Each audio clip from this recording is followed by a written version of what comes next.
Bon, ben ici, le geek belge et Hetzel Joe. Et Zeljo, c'est moi. Voilà. Donc, presque deux vide-greniers. Presque, presque. En fait, on touchait aux portes du vide-grenier et On s'est fait refouler. voilà, et ça nous a pas plu. Et du coup, on a fait demi-tour, on s'est barré. Et oui, Parce que déjà, ce presque premier vide-grenier, on a hésité à y aller. ouais, Parce que ils sont pas sympas. ils sont pas sympas du tout. Voilà. Au moment du Covid, ils exigeaient masque et puis sinon, suivez les lignes, suivez les flèches, sinon on lâche les chiens. Ah oui, c'était vraiment ça, hein. Et on devait pas faire demi-tour, tout était vraiment réglementé. Il manquait plus que les bergers allemands, hein. Ouais, C'était hein. ça, c'était ça. Et donc, On s'est barré. quand Schiner fâché, lui toujours faire ainsi, on s'est barré.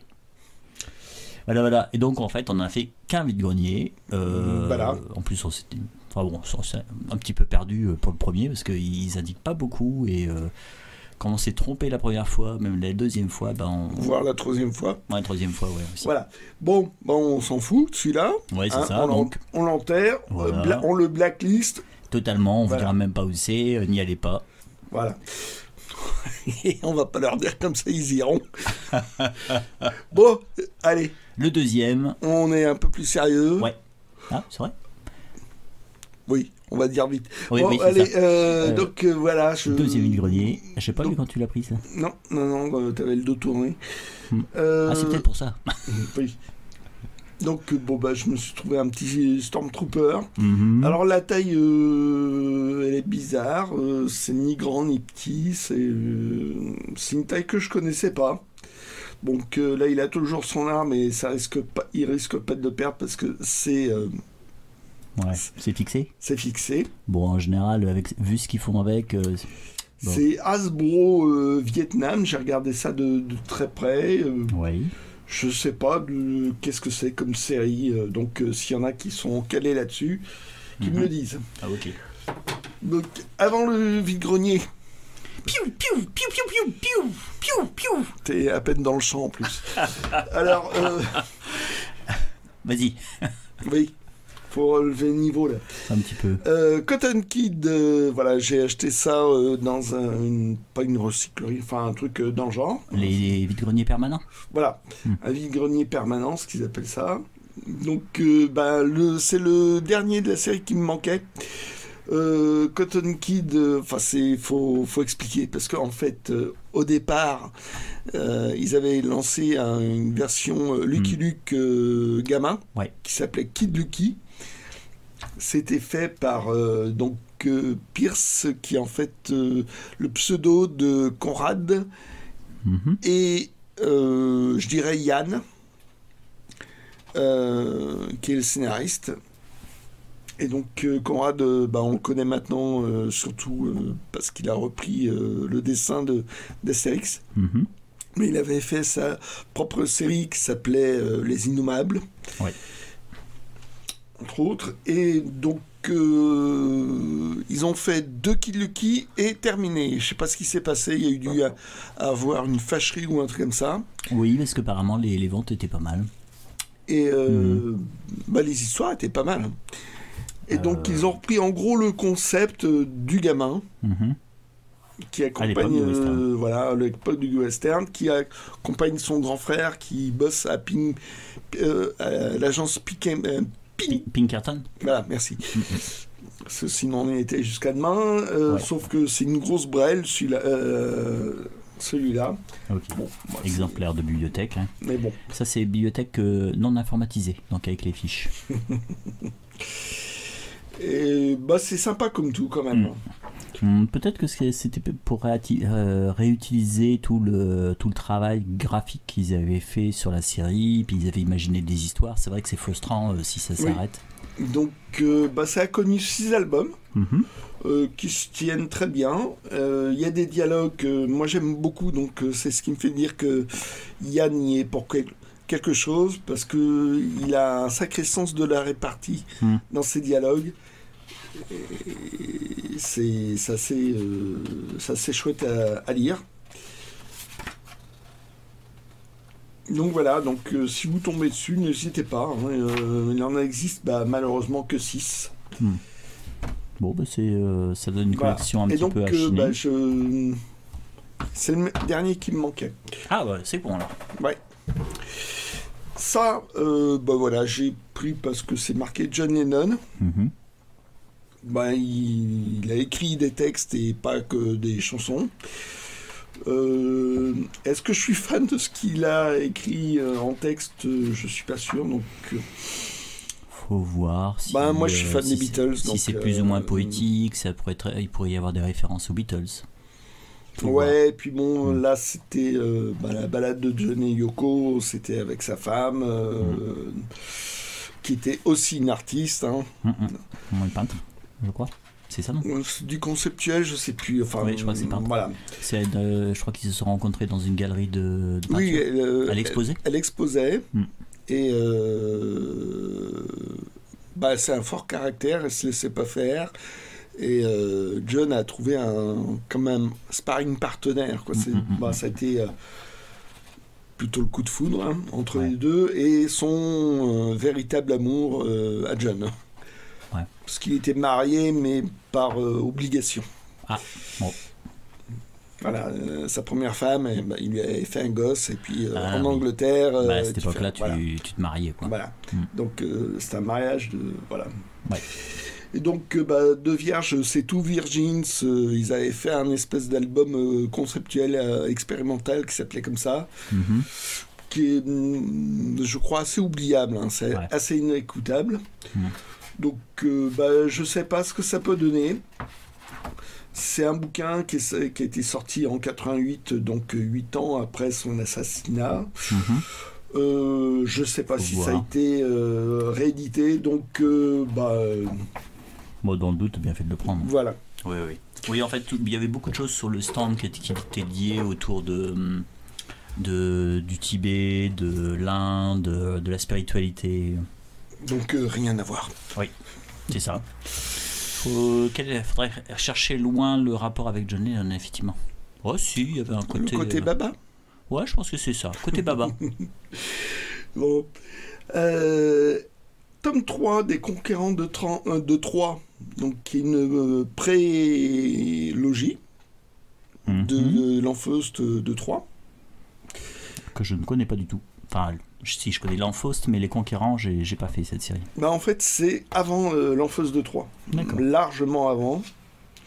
Et donc, il me manquait la fin de l'histoire. La voilà.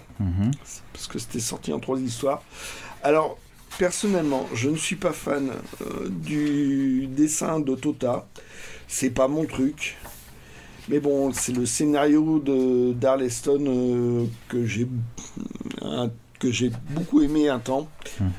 Bon, Arleston, par la suite, en a sorti beaucoup, et je me suis un peu lassé. On verra si ça revient pour moi.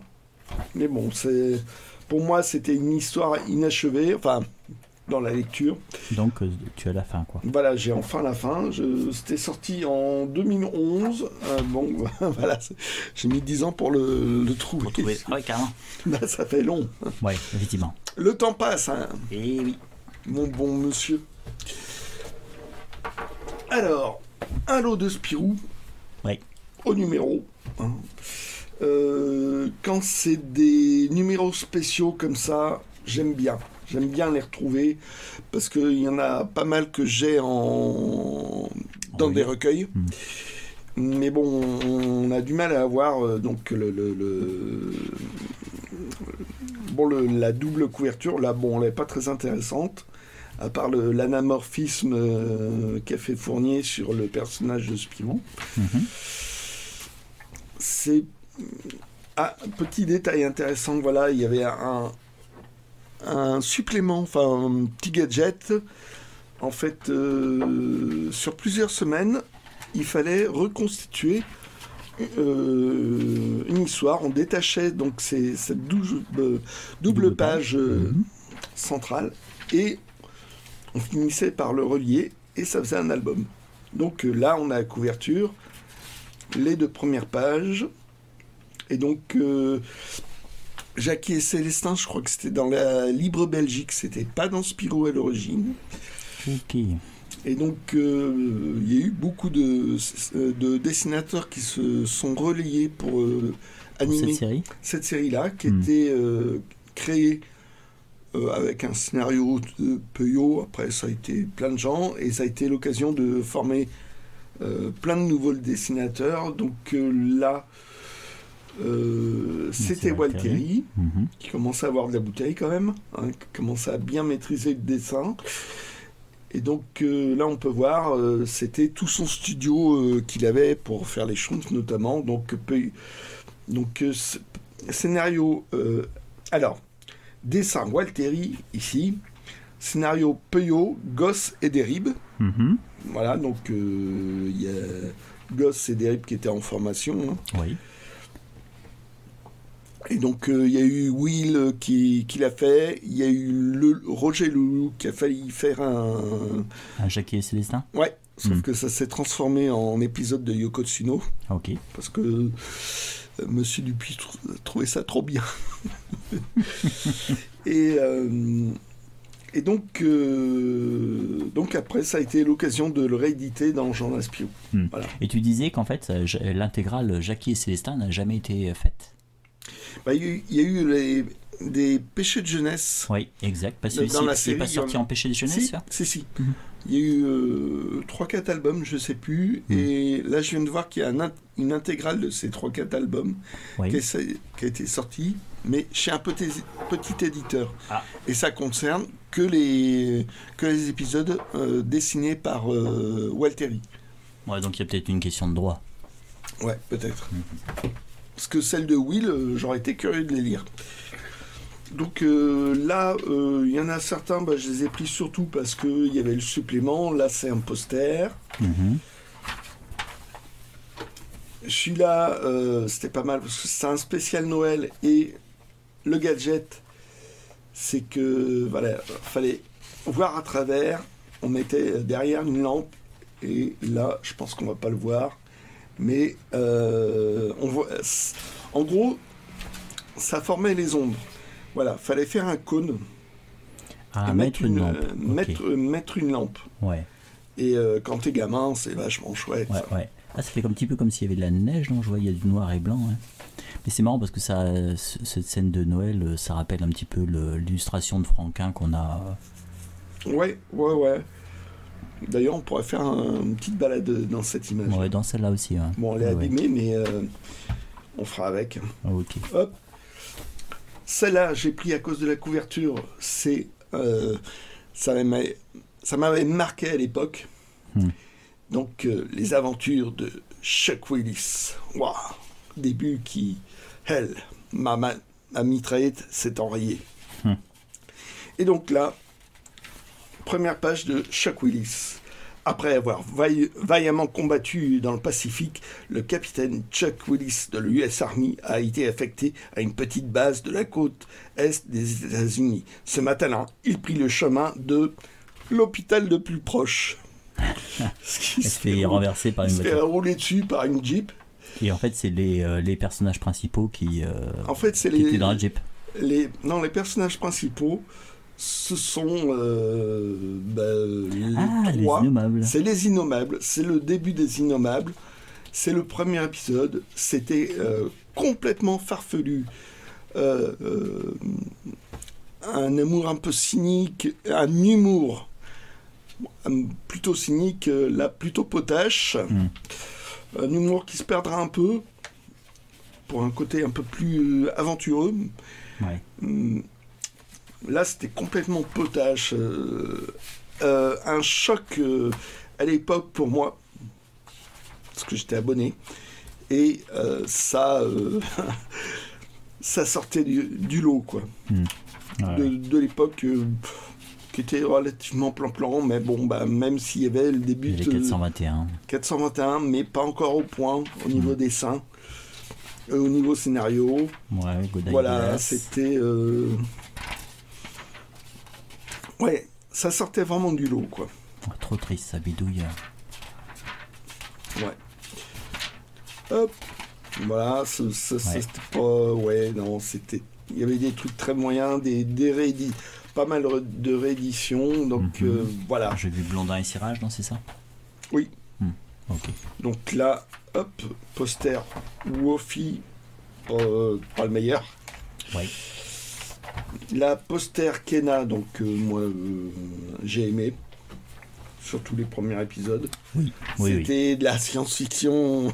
Oui, c'est ça. C'était assez ça. Ah oui, effectivement, je comprends pourquoi. Oui. Voilà, ça j'ai Couleur café, excellent. Les débuts de Berthed dans Spirou. Voilà, c'était là aussi choc graphique dans Spirou, ça dénotait vraiment par rapport au reste. Ah, et on a les hautes pages. Et en plus, on a les hautes pages. Ah, excellent ça. Qui animait, soi-disant, les bandes blanches dans Spirou, mais qui se moquait de la période moyenne qui était Spirou à ce moment-là. Ah oui, c'est vrai que c'était vraiment un plus. Et ça, faut vraiment les avoir en numéro, parce que souvent, dans les reliures de l'époque, ça a été massicoté et on voit que la moitié... Et c'était très en rapport, souvent très en rapport à la BD en dessous. Oui, c'est vrai que je me suis demandé, en fait, pour moi, je n'avais pas compris pour moi, effectivement, les dessinateurs montraient leurs planches et puis ils créaient leur haute page, mais... c'était fait en catimini. Et je pense que c'était fait en catimini parce qu'ils se moquaient vraiment d'eux. Et là, c'est les barres. Et il y a eu un certain nombre de fâcheries, hein. Voilà. Et ça mettait Monsieur Dupuis toujours en scène Monsieur Dupuis avec son espèce de chapeau un peu déformé et lui collait un gros cigare. Oui, c'était vraiment un esclavagiste. Ouais. Alors là, un spécial 20 ans de Boule et Bill. Donc ça date de 79, donc les 20 ans sont bien passés. Mais celui-là aussi, je l'avais eu à l'époque. Et il y avait, pour les 20 ans, ils avaient fait un sacré hommage à Roba, donc l'auteur. Donc là, c'était info, fallait deviner qui c'était, donc c'était plus ou moins un concours, je crois. Et surtout, ce qui était incroyable, c'est le supplément qu'ils avaient collé dedans. Donc ça, c'est là, on retrouve toujours un Jackie et Célestin, et c'était une espèce de supplément à monter aussi, je crois. À l'époque. Et là, l'équivalent d'un album. Voilà, si je ne montre pas, voilà. C'est un cadavre exquis sur Bill qui aurait disparu. Donc il y en a, ils se sont bien débrouillés parce que ils ont pu recycler par la suite les gags qu'ils ont fait en Kadarveski. Ouais. Donc là, cette case-là, plus tard, cette double page de Gaston a été recyclée, cette case a été changée. Ah oui, c'est bien ce qui me semblait, que en fait, dans ce gag, ça finissait pas comme ça. Non. Donc là, Bill a disparu. Donc, et ce qui est marrant, c'est que c'est il y a autant des gens du journal Spirou que du journal Tintin dedans. Ah, donc oui, exact. Avec sans doute dans les décors les débuts de Tom et Jean-Ry, qui était l'élève de Dupas.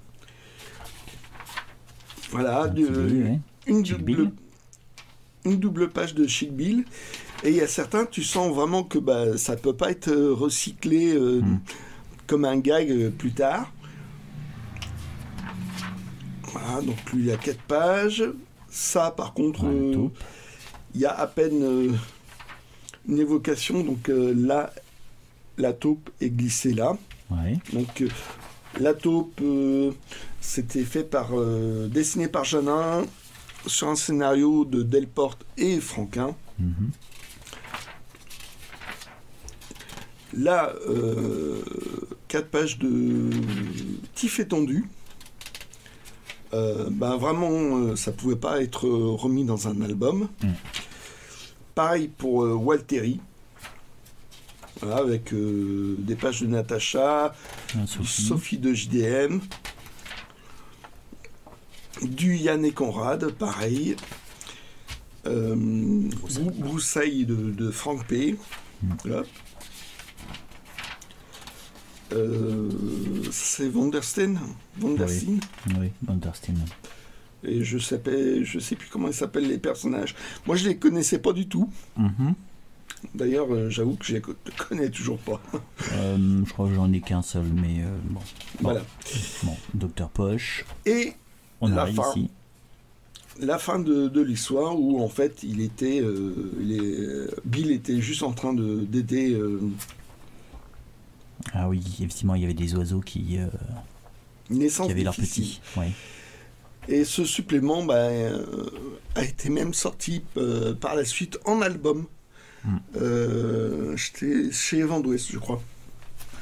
Ouais, c'est vrai que donc c'était un sacré hommage à Roba, quoi. Il avait vraiment fait un joli truc. Ah oui, c'est un petit Spirou assez sympa, hein, effectivement. Voilà. Là, je l'ai pris pour la couverture. C'est une histoire qui m'a marqué. Hiver 51, Berthet, qui commençait vraiment à avoir encore un meilleur dessin. Et excellent. Sur un scénario d'Andreas. Ils étaient tous les deux élèves à l'école Saint-Luc, l'école de bande dessinée belge. Il y en a beaucoup qui ont été à Saint-Luc. Ouais. Il y a toute une génération. Ah mais c'est Chaland en bas. Là, une petite bande de Chaland, Spirou par Chaland. Oh ouais, non. J'étais abonné à cette époque-là aussi. C'était. Que voilà, Barbe Noire. À l'époque j'aimais bien. Très classique, j'arrive pas moi. Et Oncle Paul par Franck. C'était assez étonnant ce qu'ils faisaient certains dans Spirou à l'époque. Il y avait des trucs quand même ultra classiques et des trucs qui détonnaient, quoi. Après, quand. Voilà, les Innommables, Aventure en jaune. Ça, c'était surprenant, quoi, avec le tour noir. Là. Puis le côté oui. à poil. Ça, c'est. Ma mère, elle n'aimait pas du tout. Hein. Pour pouvoir continuer à lire Spirou, à l'époque, c'était chaud. Hein. Et encore, elle ne lisait pas l'histoire. Hein. Ouais. 421, et voilà. Et le début. Hiver 51. Et c'était, c'est une histoire en une vingtaine de pages, mais alors une histoire coup de poing pour moi. C'était génial. Et ça a été sorti en album. Oui. Voilà, pour terminer, hop. Donc, Spirou. Avec un mini-récit de l'époque. Il y en a certains que j'ai défait, d'autres que j'ai fait, puis d'autres que j'ai laissé. Ceux-là, je vais les laisser parce que ça m'a. Je me souviens, Le secret du bouton noir. Ils m'ont pas marqué. Ah, c'est marrant parce que c'est les Crostons. Et ça me faisait penser, ils ont fait des albums plus à une époque, mais fais voir la date, 81. C'est pas l'époque des albums plus. Ils ont sorti 6 albums. Comme des almanachs ou. Oui, c'est ça. Où il y avait à la fois une histoire complète et il y avait des pages. Un album complet de 45 pages, plus des petits récits. Le premier, Jérôme Cagerbloch, était sorti comme ça. Hop. Un cadeau. Alors, ça devait être mon anniversaire, mais à la date de mon anniversaire, et puis il a craqué. Donc j'ai donné tout de suite. On sait jamais. On t'a donné les cadeaux tout de suite. Mais j'ai autre chose pour ton anniversaire. Alors ça, encore des menaces. Oui, c'est ça. Alors Chaland, ces intégrales, elles ont été soldées. À l'époque, j'en avais acheté quelques-unes, celles qui étaient encore dispo. Et puis on a été à la Grand'Ville, je crois que c'était la Grand'Ville l'année dernière. On a été, c'était ça. Ouais. Et sur un stand, il y avait la personne qui bradait vraiment pas mal de BD. Et je l'ai pris parce que je me souvenais plus exactement des numéros que j'avais. Et puis celui-ci, je l'avais déjà. Voilà. Alors moi, j'avais les albums de l'époque, d'origine. Donc, non, pas plus intéressé que ça. Par contre, ce que je n'avais pas vu, Ouais, c'est qu'il y avait des bonus. C'est qu'il y avait des bonus à la fin. Bah, c'est ce qui est sympa hein, quand il y a dans ces intégrales-là. Là, j'avais vraiment pas vu. Donc, Images et Repentir, effectivement. Donc, une sérigraphie. Là, c'était dans un truc, un tirage de tête, des trucs hors de prix, même à l'époque de la sortie. Ouais, c'était extrêmement cher. Une petite couverture Magic Strip.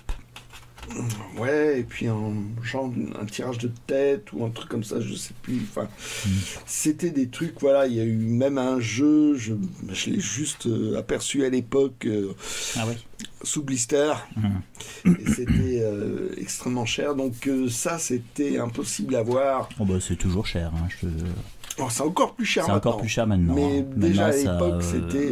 Je dois avoir un ou deux catalogues de vente et souvent c'est présenté et c'est très cher.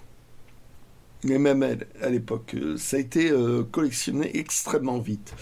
Et donc il avait le sens du tirage de tête. Donc ça, c'était un tirage de tête qui avait une couverture mais vraiment différente.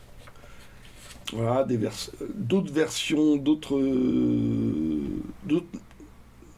images qui étaient restées inédites ou des cases qui ont été refaites.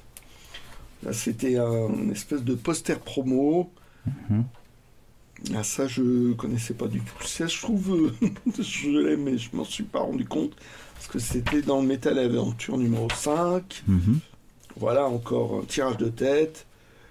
Des pages qui ont été refaites, qui étaient dans cette version-là, dans Metal Hurlant, dans le journal, qui ont été changées par la suite dans l'album, au passage album, là pareil. Donc, ouais, ça, c'est, ce petit dossier, il me manquait, enfin, plus maintenant, il me manque. Voilà. Donc, merci Hetzel Joe. Ok.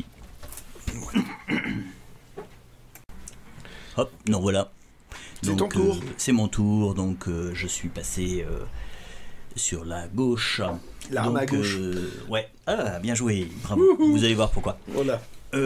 Donc j'ai fait un vide-grenier, mais dans la semaine j'ai trouvé aussi des petites choses. Notamment j'étais à la ville d'à côté et à Emmaüs, ils avaient ceci. Alors ce sont des vinyles. Bon, des 25 cm. Ouais. Ah oui, exact. Alors je les ai pris parce que en fait les pochettes étaient vraiment en très très très bon état. Hein. C'était et donc c'est vraiment pour de la déco. En plus c'est une série, c'est une trilogie de Pagnol que j'aime bien. Donc c'est la vieille trilogie, donc avec Rému, il y avait Oran de Mazis qui surjoue, c'est effroyable en fait. Elle surjoue énormément dans les films. Ah, c'est l'actrice. Oui, et c'est aussi la copine de Pagnol. Ah. Et ça aide. Ah oui, et donc Pierre Freinet qui était tout jeune à l'époque, Charpin, Dulac, et ce sont pas des chansons, ce sont simplement des extraits des dialogues du film. Donc là voilà. C'est une manière de revivre le film. Oui, c'est ça. On en a parlé plusieurs fois. En fait, à l'époque, quand vous aviez loupé le film, c'était ripé. Donc en fait, parfois vous aviez des livres qui reprenaient les dialogues, l'histoire. Et il y avait ce genre de vinyle où vous pouviez avoir une partie des dialogues. Ça se faisait aussi pour le théâtre aussi. On pouvait trouver en 78 tours des tirades. Et les dessins animés après pour Walt Disney par exemple. Voilà, par exemple, c'est la même chose en fait. Et là je les ai vraiment pris parce que j'aime bien ces films, les maquettes sont superbes. Donc je pense qu'il faudrait que je trouve une sorte de sous-verre. Je crois que ça existe, des sous-verres où tu peux les mettre au mur. Pour les 25 cm, je sais pas. Mais oui, c'est plutôt pour du 33. 33 ou 45 tours. Ah, 45 tours, ça existe aussi. Ok. Il y a un cache. Je sais pas. Je pense qu'en fait, avec une Marie-Louise, ça peut tenir. Donc, si vous ne connaissez pas cette série, alors bon, faut passer. Le son est pourri. Des fois, bon, l'image est pas top. Je crois que ça a dû être remasterisé quand même. Mais ça raconte vraiment toute une épopée. Ça se passe sur pratiquement 20 ans. Et on retrouve à peu près les mêmes personnages. Ouais. C'est un classique C'est français. vraiment un très grand classique français. De Rému aussi, enfin de Pagnol, il y a aussi le Spoons qui est vraiment super celui-ci. Je trouve que c'est celui qui a La femme du boulanger. La femme du boulanger, qui est vraiment très bien. Faut les voir. C'est vraiment des classiques du cinéma français. Et c'est des personnages qui sont très attachants. Rému, c'était une très grande vedette. Et Pierre Freinet, là, vraiment, c'est un acteur que j'aime bien. Ouais. Bon, c'est devenu une vedette aussi. C'est devenu une vedette, ouais. Après, on peut le revoir après dans les films de Clouzot, l'Assassin 8h21, qui est vraiment chouette. Non, c'est à redécouvrir. Si vous ne connaissez pas cette période du cinéma français, il faut le faire, faut le voir. Les films de Carnet aussi, c'est vraiment super. Le Drôle de drame, excellent. Je trouve qu'il n'a pas vieilli d'un poil. Alors, plutôt bien vieilli, justement, pour devenir des classiques. Il a bien vieilli. Donc, même chose, en même temps, j'ai trouvé ceci. Donc, c'est la novélisation du premier Alien. Alan Dean Foster, alors lui, j'ai l'impression qu'il en a fait un paquet. Oui, c'est devenu sa spécialité. Un paquet. Je crois que normalement, à la fin, voilà. Je sais que dans certains, non, c'est pas le cas. On voit ceux que la personne avait déjà, il les a rayés. Parfois, en fait, vous avez carrément la liste de tous les novélisations de films. J'ai ça dans les Goonies. Dans les Goonies, ils ont carrément fait la liste. D'accord. Donc là-bas, je vais la lire parce que j'ai fini les Goonies, ça se laisse lire. On va voir ce que... Je crois qu'Alan Dean Foster, je me demande si c'est pas lui qui a fait la novélisation de E.T. Non, j'ai déjà parlé. En fait. Oh, possible, ouais. Voilà, donc ça c'est à lire. J'ai aussi pris 2 DVD, alors ça faisait très longtemps que je n'avais pas pris de DVD parce que déjà j'en ai acheté beaucoup. À une époque j'en achetais énormément, je me suis vraiment constitué ma DVD tech. Il y a des collections, alors on va déplacer un petit peu. Voilà, et j'aime bien les vieux films français, j'aime aussi, il y a certaines collections aussi des films que je veux avoir, des grands classiques quoi, quelque part, c'est ça le principe. René Château, c'est une collection en fait, la personne en fait de René Château, il était le manager de Belmondo, et donc c'est un petit peu comme ça qu'il a comment dire, pas fait fortune, mais presque, il a un petit peu, quand même, il a acquis quelques biens, et il était passionné par le cinéma français. Et donc il a eu à la fois, il a édité d'abord en VHS, puis en DVD, tous les films du répertoire du cinéma français. J'ai envie de dire tous les classiques un peu des films français années 50 même années 30, 40, 50 je crois qu'il avait même une collection aussi qui était en blanc, c'était blanc, où il a édité des classiques, il a édité du Bruce Lee, il a édité tout ce qu'a dit aussi. Comment ça s'appelle, Sissi. Tous les Sissi ont été édités aussi. Fallait la placer. Ouais, fallait la placer. Bon. Donc là, c'est intéressant, c'est un Jean Renoir. Donc Jean Renoir, c'est le fils du peintre. À l'origine, il avait il a tout un parcours. Je sais il est super intéressant quand on l'écoute en interview, parce que c'est quelqu'un qui a une très grande culture et qui fait des bons films, ma foi. Il fait des très bons films. Et là, ce qui est rigolo, c'est que c'est genre noir, l'ambiance French Cancan, en fait, c'est l'époque des peintures de son père, quoi.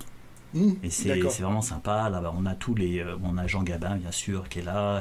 C'est un bon scénario. C'est un très bon cinéaste. Il fait des très bons scénarios. Il y a des films des fois même qui sont atypiques, comme Le Fleuve, qui est vraiment atypique.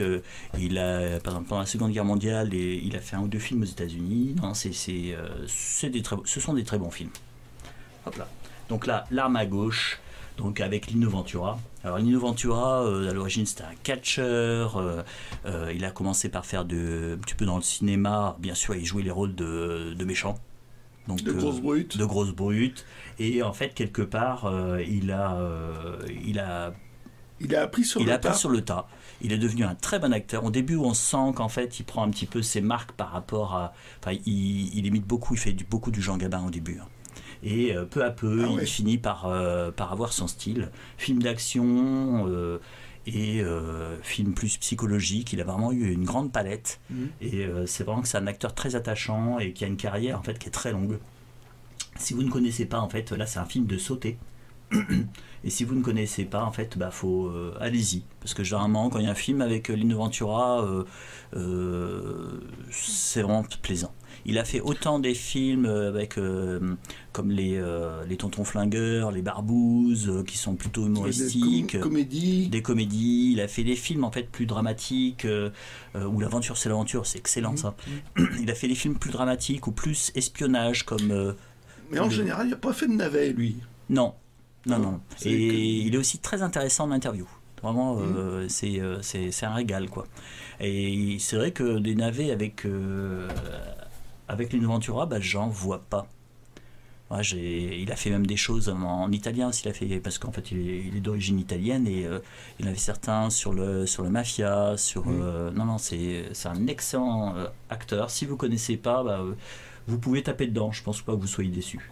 Même si, si vous préférez, parce qu'il en a fait beaucoup. Et il y en a même un que j'avais beaucoup aimé, qui était dans le genre fantastique, c'est La Menace, avec Richard Burton. Oui. Et celui-là, waouh. Ah oui, c'est avec une économie de moyens, c'est vraiment un film qui est un petit peu stressant, Ouais, excellent. Il l'a fait dans l'espionnage aussi, qui est super chouette. Moi, j'adore Le Silencieux. Il y a une ambiance dedans qui est absolument incroyable. C'est chouette. Hop là. Donc l'arme à gauche.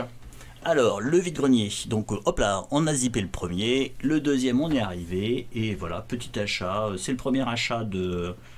On voit qu'il a été revendu plusieurs fois. Ah oui. Donc, il a été 6 €. Après, moi, je l'ai acheté 2 €. Moi, je donne les prix. 2 €. Alors, Bob Demour, j'avais découvert avec Corinne Moussaillon. Ouais, mais là comme je l'ai précisé. Oui. Ça serait, Bob Demour, ça serait avec son fiston. Son fiston. Johan Demour. Ouais. Enfin, Stéphane. Johan. Pardon. Ah, ok. Et je ne connaissais pas. Moi, là, c'est vraiment la curiosité. Je sais pas, non, là, c'est le personnage. Johan, ouais.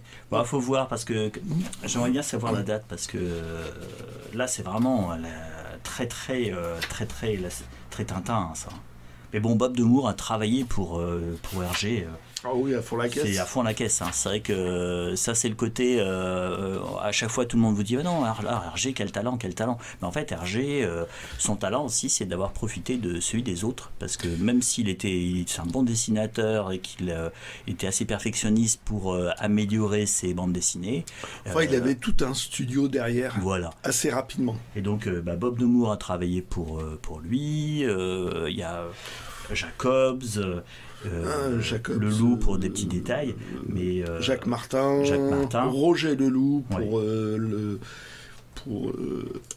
l'avion de vol 714 pour le jet privé de Carredas. Voilà, il y a eu beaucoup de gens qui ont travaillé pour lui. Et je pense qu'en fait c'est cette synergie qui a permis de sortir des petits chefs-d'œuvre. Donc là c'est un pari. Ouais, c'est un pari de voir. J'avais déjà lu les Barelli de Bob Demour. Où ça se laisse lire tranquillou, mais ça se regarde un petit peu comme le feuilleton d'après-midi. Ça va à part exception, on n'est pas fasciné, mais ça se laisse lire. On va voir. C'est vraiment. Hop. Alors là, c'est sur un stand. Les gens étaient vachement sympas là-bas. Ah oui, c'était agréable. C'était agréable. C'était agréable. On aurait dû se méfier. Juste une exception. On aurait dû se méfier parce que là, c'est une gratinée. Donc les gens étaient agréables, super sympa. Et là c'était le père et son fils, et chacun vendait ses affaires. Le père avait des jeux de société, dont un jeu de société sur le plombier. C'était excellent ça. C'était marrant. Et donc le fils vendait ceci. En plus les prix étaient vraiment très raisonnables. À l'époque j'avais loupé le 1 de Astérix Max. J'avais acheté après les 7-8 premiers. Après, c'était comme c'est beaucoup de rééditions de choses que j'avais déjà soit dans des intégrales, soit en album. J'ai arrêté de l'acheter. Il n'y a pas d'inédit dans ces trucs-là, quoi. Très peu. Ce qui était le seul truc un petit peu amusant, c'était les petites choses comme ça, là, mais il y avait, on sentait que c'était vraiment, ils réutilisaient du matériel qui avait été déjà réutilisé plusieurs fois. Donc j'ai arrêté de les acheter. Mais bon, là, comme c'est le premier, et puis que j'ai un côté Givaro, je l'ai pris. Là, les livres-jeux, bon, j'adore les livres-jeux, tout ce qui est livre dont vous êtes le héros, donc bon, bien sûr, je ne pouvais que le prendre. Je n'ai pas encore vérifié si je l'ai déjà. Donc je vais voir. Je sais qu'il m'en manquait un. Alors si ça se trouve, je suis tombé à côté, mais on verra ça. Donc voilà, ce sont des livres-jeux classiques avec les différences. Voici, ça se trouve des choses qui ont dans ces livres qui ont été recyclées dans les Astérix Max. Hein. Ça, c'est possible, ça. Bon, là, je pense que c'était le studio qui devait faire ça. Oui. À cette époque-là. Ah, les Helvètes. Farpètement. Hop là, allez, Gaulle. Voilà, c'est vraiment des emprunts dans divers albums. Dans divers albums, ça c'est vrai. C'est voilà. Je sais pas combien il y en a eu dans cette collection. Je penserais qu'il y en a 3, non? Il y a Panoramix, Idéfix et Astérix. Et Astérix. Obélix, je sais pas s'il a eu. Tu les as à côté de toi? Ouais, j'en ai 2 à côté de moi. Ouais, Idéfix. Idéfix, sauf que là c'est peut-être un. Ah non, c'est Hachette. Hachette Jeunesse.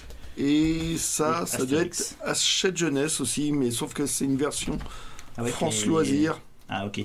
Alors, on voit que le. Ah, tu vois déjà. Ouais. Donc voilà, je les ai à portée de main parce que j'ai un autre projet là. Ah ok, il a un autre projet. C'est quoi ton projet? C'est un projet secret? Non, tu verras. Ah bon, Allez, si c'est secret en fait. Voilà, je te les confie.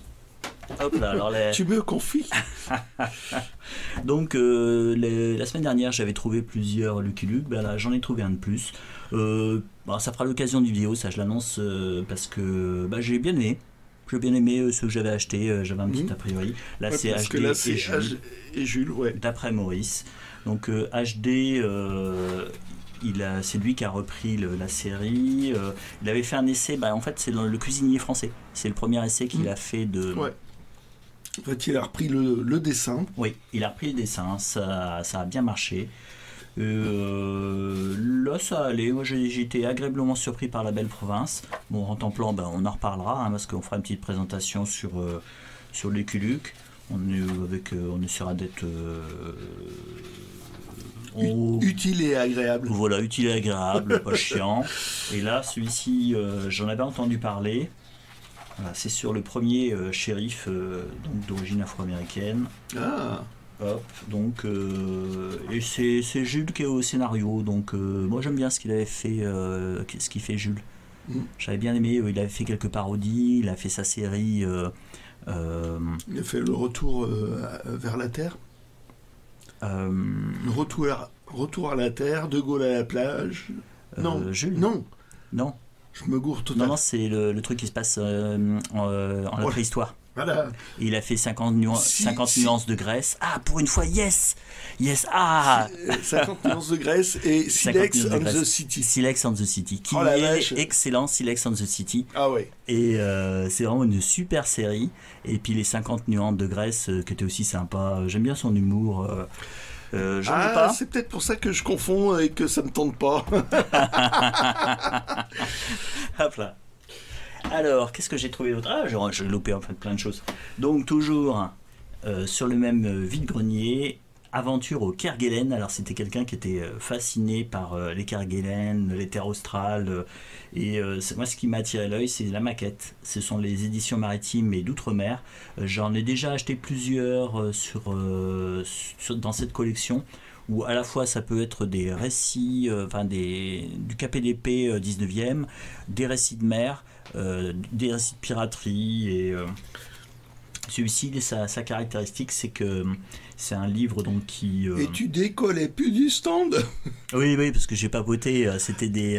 T'as papoté avec le mec? Ouais, c'était vraiment excellent. Il rappelait En fait, c'est quelqu'un qui a voyagé, qui était à La Réunion, qui a toujours rêvé d'aller au Kerguelen et qui n'y a pas été.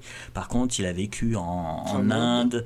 Il est resté... je pense que ça devait être dans les années 70. Il était quand même assez âgé, le papy. Et il est resté 1 an et demi. Il vivait avec les Indiens. Ils ont été partout. Il a été 2 fois aux États-Unis. Donc voilà, il a beaucoup voyagé. Et toute sa bibliothèque qu'il vendait, il se détachait. Il avait l'air très détaché par rapport à ça. Ça concernait les voyages. Donc j'ai pris celui-ci. Et donc, je t'ai interrompu, Yes. ça parlait de quoi? Alors celui-ci, en fait, c'est un voyage au Kerguelen.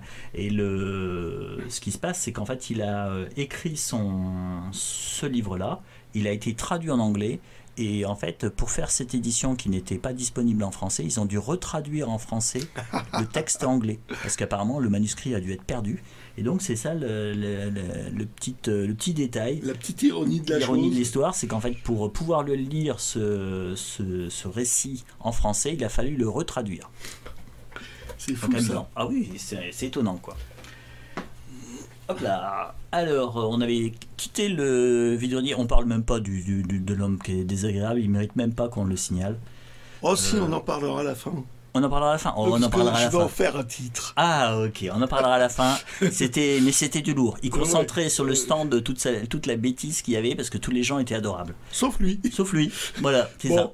Là, allez. c'était simplement, on quitte le vide-grenier. Alors, c'était des embouteillages dans tous les sens. Hein. C'était parce qu'il n'y avait pas beaucoup de place pour se garer finalement. Alors que, vu la taille du vide-grenier, c'est sûr que ça allait attirer du monde. Et il y avait une boîte à livres. Donc, il y a une boîte à livres, qu'est-ce qu'on fait? On s'arrête. Et en fait, c'est le geek belge qui m'a trouvé celui-ci. C'est le tome 6 du Sourceleur, The Witcher. Donc à l'origine, c'est... alors je ne sais pas comment ça se prononce. Andrei Sapkowski. Puis si ça se trouve Sapkowski, mais si ça se trouve, ça se dit pas comme ça. Donc il est polonais. Ça se dit pas. Ça se dit pas du tout. C'est une série de fantasy polonaise qui a eu beaucoup de succès en Pologne. Et voilà, c'est marqué dessus. Simplement, il y a eu plusieurs jeux qui ont repris le personnage, The Witcher. Il y en a trois jeux. Le premier, je l'avais vu tourner, c'était vraiment du vieux jeu, genre PS1. Le troisième est magnifique. Alors moi je l'ai regardé en playthrough, hein, comme on regarde une série télévisée. Donc il est vraiment magnifique. Les décors sont incroyables, l'histoire est vraiment chouette. Il y a une série qui a été faite avec Henry Cavill. Je ne sais plus combien de saisons il y a, 2 ou 3.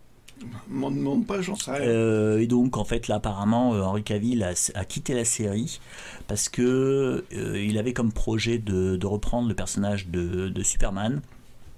En fait, on lui a dit non, tu reprends pas Superman. Donc il s'est retrouvé sans deux de ses rôles, sans le Superman et sans le Witcher, donc le sorceleur. Bon. Mais je crois qu'il a un projet pour faire un Warhammer 40 000 ou quelque chose comme ça. Il y a un autre projet. Donc je crois qu'il y a des pétitions pour le faire revenir dans la série parce que je trouve qu'il incarne vraiment le personnage. Donc voilà. Moi, le style n'est pas top, dans le premier que j'ai lu. C'est vraiment un style de base, mais les histoires je les trouve bien. Voilà, donc hop là. Alors j'ai trouvé ça dans une boîte à livres. Non. Si, boîte à livres. Donc les rois navigateurs. Donc c'est la collection Nemos, voilà. Donc ils ont souvent un dos comme ça.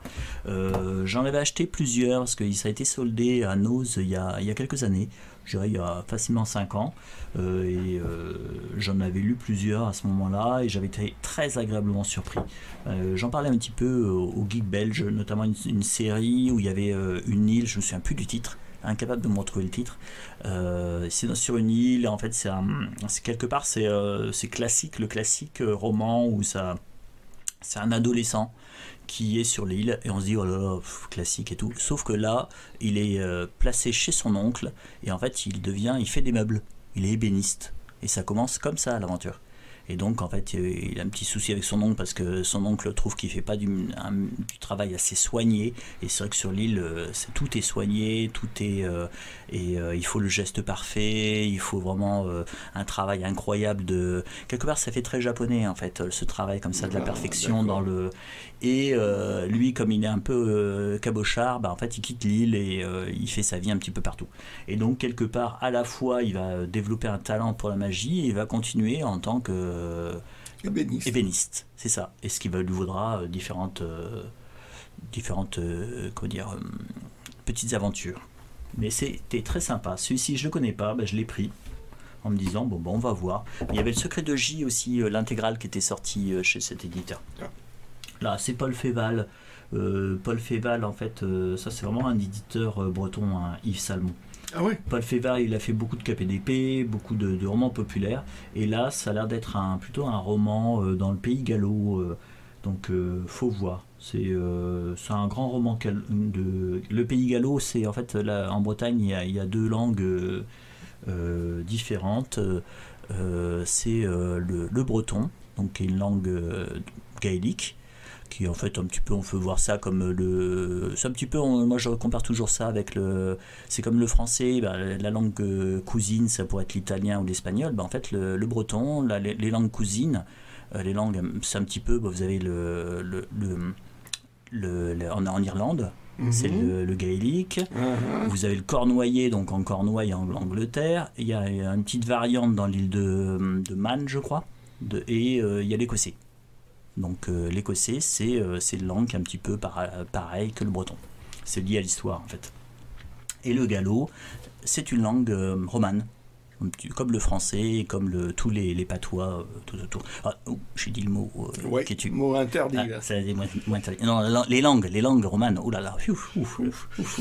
Voilà, donc à voir.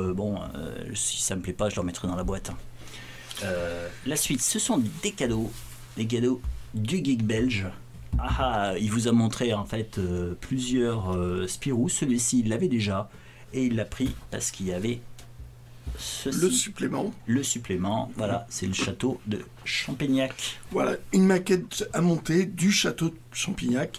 Donc là, c'est le bâtiment principal. Ouais. Donc avec l'entrée. L'entrée, on voit les deux tours. Et là, le toit à monter, quoi, avec les deux tours sur le côté. Alors bien sûr, je ne vais pas le monter parce que ça serait péché. Et je vais le garder comme ça. Et je trouve ça super chouette. Donc il vous a parlé, j'ai l'impression. Là, vu le dessin, voilà, on retrouve la suite de Jackie et Célestin. Vous êtes trop bon, bien sûr, puisque on est proche des pages centrales. Voilà. Ça, c'est bien, ça n'a pas été fait. Ça, c'est chouette, ça. Donc, en 78, je n'étais pas abonné encore.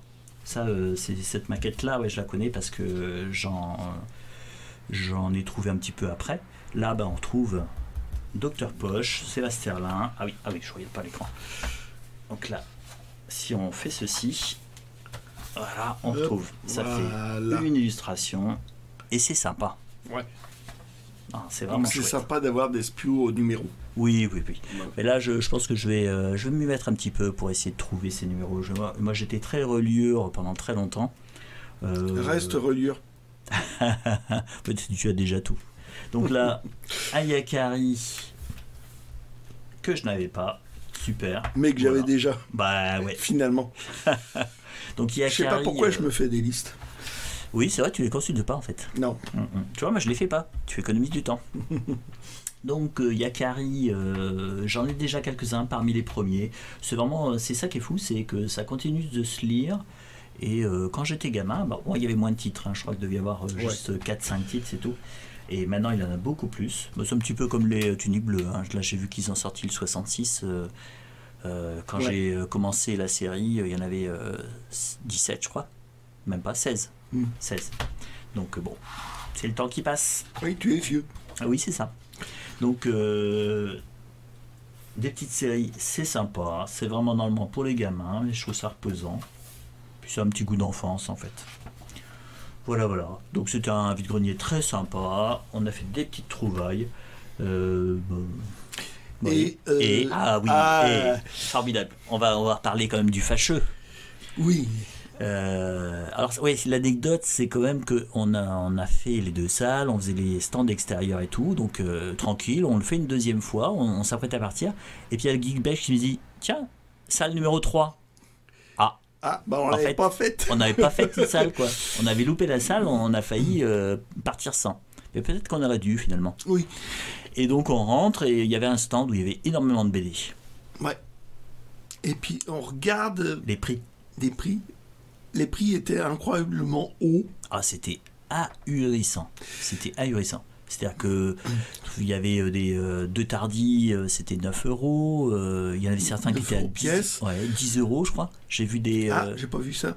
Mais il y avait aussi du Black et Mortimer à 14 €. Ouais. Ah oui, oui. C'est incroyable. Et, ce n'était pas des éditions originales, hein, c'était des rééditions. Le château des animaux qui aurait pu m'intéresser. Et je me demande, mais c'est le prix, ça? Oui. C'était pas une première édition, il n'y avait pas de quoi. Bah ouais, il n'y avait pas de dédicace, il n'y avait rien de particulier. Non. C'était juste super cher. Super cher. Enfin, le mec, j'ai dit, je suis désolé, mais à ce prix-là, moi, je préfère encore les acheter dans les magasins neufs, quoi. Et c'est là qu'il a sorti. C'est dans un vide-grenier, quoi. Ouais. Et c'est là qu'il a sorti la phrase. Alors vas-y, parce que moi, je l'ai. Non, c'est parce que vous y connaissez rien en BD. Oui. Et alors là, j'étais mort de rire. Ah, mais il m'a sorti ça, et 2 mètres plus loin, j'ai entendu un éclat de rire, et c'était Hetzel Joe qui avait entendu la scène. Voilà. Donc, le geek belge ne connaît rien à la BD. Voilà. On n'y connaît rien à la BD, on ne connaît pas les prix, on ne connaît pas les séries, on ne connaît rien. Bon, j'ai quand même vérifié. Ouais. Le château des animaux. Ah, t'as vérifié là? C'est combien neuf? 16 €. 16 €. Donc voilà. Il avait baissé par rapport au neuf de 2 €. Voilà. Donc c'est ça. Donc on va dans un vide-grenier pour acheter des trucs pas chers. Et le mec vend quasiment au prix neuf. Ouais, et en fait, il soutenait. Et en fait, il était. J'ai essayé de. En fait, on pouvait pas lui parler. Hein. Il était vraiment. C'était. Bah voilà. C'était la seule. Le fâcheux du vide de la fin. Ouais, c'est ça. Bon, il nous a fait rire, c'est bien. Oui, par la suite. Hein. Oui. Voilà. C'était l'anecdote, nos anecdotes, notre vie sur les vides-greniers. Donc c'est aujourd'hui dimanche, j'achète pas des roses blanches, mais demain c'est le 1er mai. Donc il y aura aussi un petit vide-grenier, mais en fait j'ai réussi à motiver le geek belge. C'est un tout petit vide-grenier, il y a 70 exposants, c'est à 30 bornes, donc c'est vraiment, il n'y a rien. Sauf que c'est un vide-grenier qui est fait, c'est très sympa ça, ce sont des écoles qui font ça. Et ils font des gâteaux pour le vide-grenier. Et à chaque fois, je me régale là. Ce sont les parents qui font les gâteaux. C'est 50 centimes la part de gâteau. Et là, je me fais une ventrée. C'est à peine si je mange à midi. Donc, on ne pourra pas vous montrer les parts de gâteau, mais ça devrait être bon. Bon, allez, on a fait assez de dégâts comme ça. Allez. Allez, ciao. Ciao.